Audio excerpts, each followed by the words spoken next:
As artificial intelligence becomes more sophisticated in replicating reality and replicating human speech, many people have returned to the work of Jean Baudrillard, who was an inspiration for The Matrix, to try to understand this phenomenon, to try to understand the end of reality.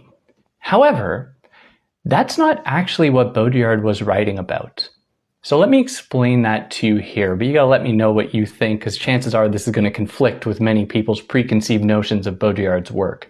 To properly understand what Baudrillard was on about, you have to look at his book, The Perfect Crime. This is where he establishes and clarifies his project. And his project is that he is not talking about the end of reality. He is talking about instead the imposition of reality. So what does that mean?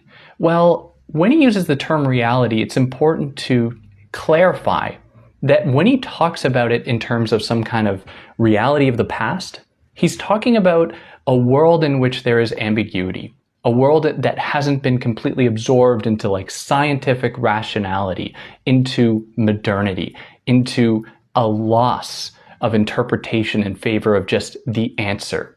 And so he says that with the death of reality, we see the birth of really hyper-reality, the more real than real. This is a world in which everything is tried to be made apparent. Every truth has been unearthed.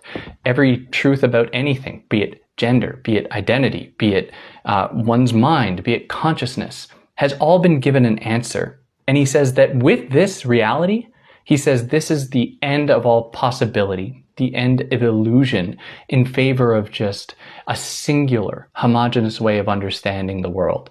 And that's what he means by the end of reality, which many people get backwards. And in many of these critiques and commentators using Baudrillard's work to talk about the end of reality, what they end up doing is believing that there ever was reality in the first place, which Baudrillard absolutely disagrees with. Now, if you were to be properly Baudrillardian, if you were going to analyze generative AI through a proper Baudrillardian lens, this is probably what he would say. He would say, isn't generative AI great?